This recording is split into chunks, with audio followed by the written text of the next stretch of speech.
स्वागत है मेरे प्यारे दोस्तों साथियों, आपका YouTube परिवार जिसका नाम है टेस्ट स्टडी टीके में। तो मैं चलिए फिर से शुरू कर रहा हूँ आप लोग के लिए सोशल साइंस।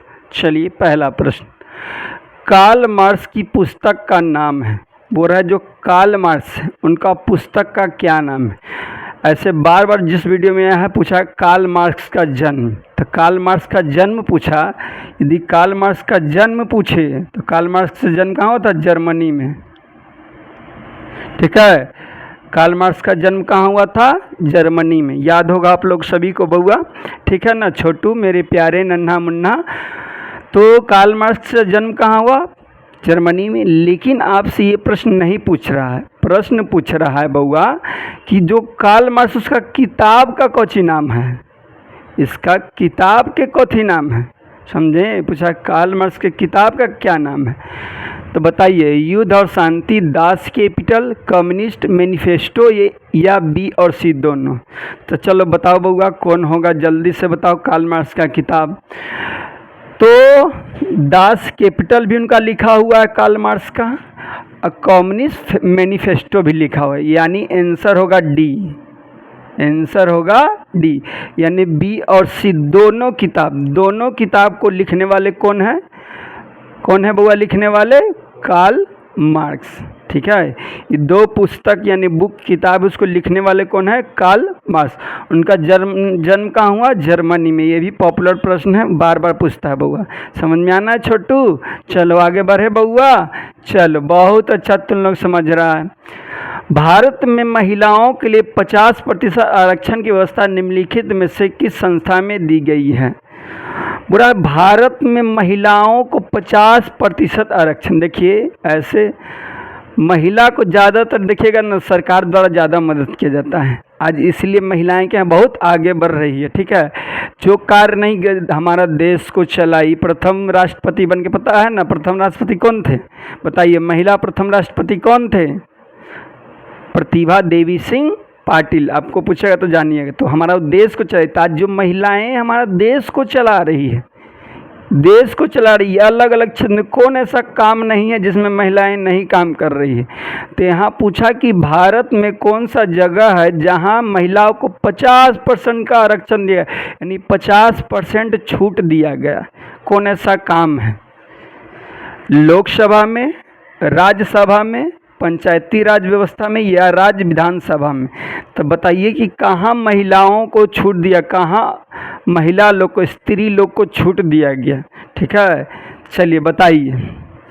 तो कहाँ? पंचायती राज व्यवस्था में। कहाँ महिलाओं को छूट दिया गया बउआ? पंचायती राज व्यवस्था में आधा आधा छूट दे दिया गया, एकदम 50% मौज से मौज लीजिए पंचायती राज व्यवस्था में महिलाएं। लेकिन फिर भी लड़की लोग को हमारा ऑफलाइन देखो पढ़ाओ, फिर भी भेजा में न घुसता है। कोई तेज बहुत होता है, लेकिन लड़की लोग को पढ़ाने यानी पैदल लंदन जाना हो जाता है। ठीक है, अरे ज़्यादा वो लोग दिमाग ही नहीं लगाने की कोशिश करती है, तो ब्रह्मा ही उनको संभाल सकते। बोले ना कि भगवान लोग महिला के नहीं समझ पाए तो साधारण मनुष्य क्या समझ पाएगा महिलाओं को। ठीक है बउआ, चलो आगे बढ़ें। चलो, ग्राम पंचायत का कार्यकाल कितने वर्ष का होता है?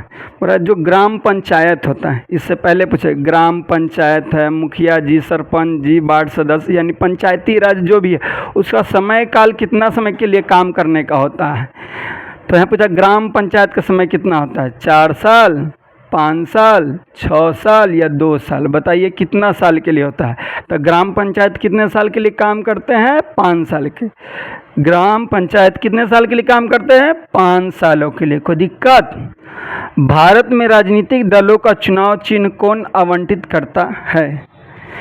बोल रहा है कि जो भारत में जो राजनीतिक दल होता है, जैसे कांग्रेस, भाजपा, वैसे आता है, बहुत सारा राजनीतिक दल बनता है चुनाव लड़ने समय, बनता है ना। तो उसको चुनाव चिन्ह, यानी चुनाव लड़ने में जो छाप होता है, बैगन छाप, हंसुआ छाप, बंगला छाप, ये सब जो छाप होता है, ये छाप कौन देता है? ये वाला छाप कौन देता है? आवंटित का नाम बांटना है, इसको कौन देता है? तो बताइए।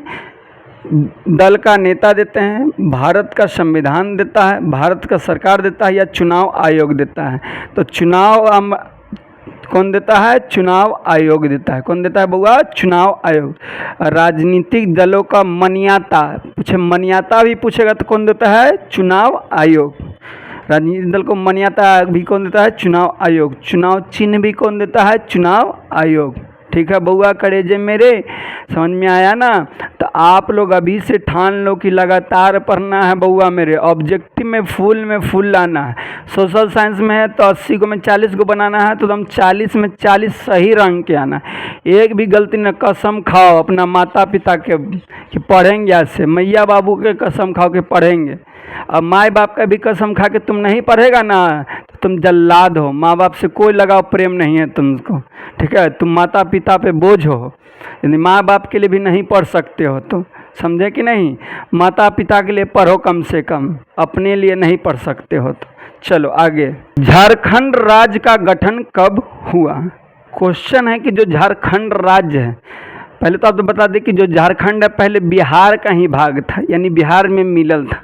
जो झारखंड था वो किस में मिला हुआ था? बिहार में ही मिला हुआ था, ठीक है? किस में मिला हुआ था? बिहार में ही मिला हुआ था। तो कब झारखंड को बिहार से अलग कर दिया गया, बांट दिया गया, कब?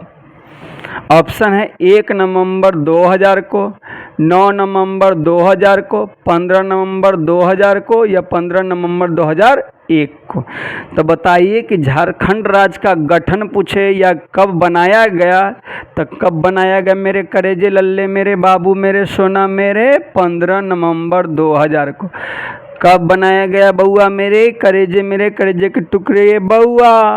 अरे समझो ना, कब बनाया गया? 15 नवंबर 2000 को। चलो नेक्स्ट क्वेश्चन। भारतीय संविधान की 8वीं अनुसूची में कितनी भाषाओं को स्थान दिया गया? बोल रहा है कि जो भारतीय संविधान है उसकी 8वीं अनुसूची में, कौन में? 8वीं अनुसूची में कै गो भाषा को रखल गया है? आपको पूछता है कि भाषा को किस अनुसूची में रखा गया है, तो भारतीय संविधान की 8वीं अनुसूची में। भारतीय संविधान को किस में रखा गया है? भाषा को 8वीं अनुसूची में। भाषा कहाँ है बउआ मेरे? 8वीं अनुसूची में, ठीक है? तो बोला कि कितना भाषा को रखा गया 8वीं अनुसूची में? 21 गो को, 22 गो, 18 गो या 20 गो? बताओ तो जल्दी से कमेंट में करके। तो कै भाषा को रखा गया बउआ? 22 भाषा को रखे। भारत के जो 8वीं अनुसूची है उसमें कै भाषा रखा गया? 8 भाषा को रखा गया है, मौज मार के, समझे कि नहीं? तो पूछेगा कि 8वीं अनुसूची में क्या है, तो भाषा है। कै गो भाषा है? तो 22 गो भाषा है।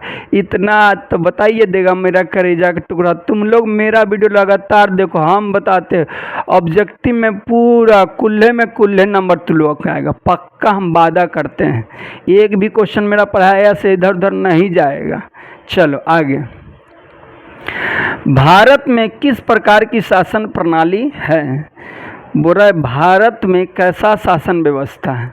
हम लोग जानते हैं कि भारत एक लोकतांत्रिक देश है, ठीक है? भारत आज़ाद कब हुआ ये भी कमेंट करने आपको बोले थे, तो आप फिर से कमेंट करें कि भारत आज़ाद कब हुआ, भारत गणतंत्र कब हुआ, स्वतंत्र कब हुआ, इसमें तो आपको जानना चाहिए, ठीक है ना? लेकिन पूछ रहा है कि भारत में जो शासन व्यवस्था कैसा शासन व्यवस्था है? संघीय अध्यक्षीय, संघीय और संसदीय, एकात्मक और अध्यक्षीय, एकात्मक और संसदीय। तो भारत में जो शासन प्रणाली है वो संसदीय और संघीय और संसदीय। कैसा शासन प्रणाली है भारत में बउआ मेरे करेजे मेरे?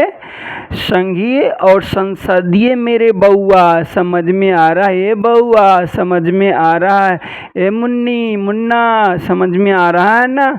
चलो आगे। भारत में पहला नगर निगम कहाँ बना? बोल रहा है कि जो भारत उसमें नगर निगम जानते हैं ना? नगर निगम के प्रधान को क्या कहते हैं? नगर निगम के प्रधान क्या कहते हैं? महापौर। याद रखिएगा, ये भी पूछता है। नगर निगम को प्रधान को क्या कहते हैं बउआ मेरे? क्या? महापौर कहते हैं बउआ मुन्ना मुन्नी, समझे? लेकिन यहाँ पूछा कि पहली बार नगर निगम कहाँ बना? पटना में, मद्रास या चेन्नई में, नागपुर में, मुंबई या बम्बई में। तो बताइए पहला नगर निगम कहाँ बना? तो पहला नगर निगम मद्रास यानी चेन्नई में बना था। समझ में आया लल्ला मेरे प्यारे, मेरे छोटू, मेरे करेजे के टुकड़े? अरे मेरे बाबू, कहाँ पहली बार नगर निगम? मद्रास यानी चेन्नई। पहले अब जाना जाता है तमिलनाडु, उसी को पहले मद्रास कहा जाता था। यानी ठीक है, मद्रास यानी चेन्नई में पहली बार नगर निगम को बनाया गया। ठीक है, चलो आगे देखो बउआ मेरे। भारत में मतदाता होने की न्यूनतम आयु क्या है? कई बार पूछ चुका है, बार बार एक ही प्रश्न को रिपीट करता है। बोल रहा है कि मतदाता होने की यानी आपको वोट देने का उम्र, क्या देने का? वोट देने का उम्र कब होता है? कितना साल का आप होइएगा तो आप वोट देने योग्य हो जाते हैं? बताइए कि कितना साल का होइएगा? 16 साल के, 17 साल के, 18 साल या 21 साल? तो कै साल के? 18 साल के जब जैसे ही होइएगा तो आपको पहचान बन जाता है वोट देने योग्य। ठीक है, तो वोटर आईडी कार्ड बनाइए और वोट दे सकते हैं। ठीक है, जब 18 साल के आप हो जाइएगा, वोटर आईडी कार्ड बनाइए, आप वोट देने योग्य हो जाते हैं। ठीक है बउआ मेरे लल्ला, चलो आगे बढ़े बउआ। चलो देखो मेरे करेजे के टुकड़े, लोकतंत्र का प्राण किसे कहा जाता है? बोला जो लोकतंत्र है, क्या है बउआ? लोकतंत्र। तो जो लोकतंत्र है उसमें प्राण किसको कहते हैं? ठीक है, जैसे माँ बाप के प्राण किस में है? बाल बच्चा में रहता है बउआ। माँ बाप कितने बाल बच्चा को पाल पोस सकते हैं, लेकिन कितनों बाल बच्चा हो जाओ माँ बाप को पालने योग्य नहीं, पालाता ही नहीं है, वो वृद्धाश्रम में रख। वैसे बाल बच्चा को नर्क में जाने, मरेगो तो नर्क में जाओगे, कुत्ता के मौत मरोगे। इतना पर हो कि मम्मी पापा को अच्छा से रखेंगे, शौक बनाओ कि अपने माता पिता को अच्छा से गर्व से रखें, कोई चीज़ को कमी नहीं होने देंगे। एकदम ठान लो अभी कि अभी कैसा पढ़ना है, पर कितना बड़ा पोस्ट पे जाना है कि माता पिता का कोई तकलीफ नहीं होना चाहिए। ठीक है, तो जैसे माता पिता का प्राण किसमें है? बाल बच्चे में। तो इसी ही पूछ रहा है क्या कि लोकतंत्र का प्राण किसमें है? लोकतंत्र का प्राण किसमें है? राजनीतिक दल में, संविधान को, न्यायपालिका में या प्रेस में? तो लोकतंत्र का प्राण किसको कहते हैं? राजनीतिक दल को। लोकतंत्र का प्राण कौन है बउआ? राजनीतिक दल। लोकतंत्र का प्राण कौन है? जान प्राण मेरे, मेरे जान मेरे प्राण मेरे। तो लोकतंत्र का जान प्राण कौन है? राजनीतिक दल। तो आई श्योर कि आपको मज़ा आ रहा होगा। ठीक है, तो मज़ा आ रहा हो तो छोटा छोटा आपको जान के वीडियो बनाते हैं कि इससे आप पूरे वीडियो को अच्छे से देख पाए, कम समय में आपको ज़्यादा मज़ा आए। ठीक है, तो मज़ा आ रहा है तो वीडियो को शेयर कर दीजिए दोस्तों के बीच। नए हैं तो चैनल को सब्सक्राइब कर दीजिए, और लाइक तो बनता है, प्लीज़ लाइक करने से क्या होगा? आपका कुछ घटता तो नहीं है। ठीक है, तो एक लाइक का बटन दबा दीजिए। जय हिंद, जय भारत।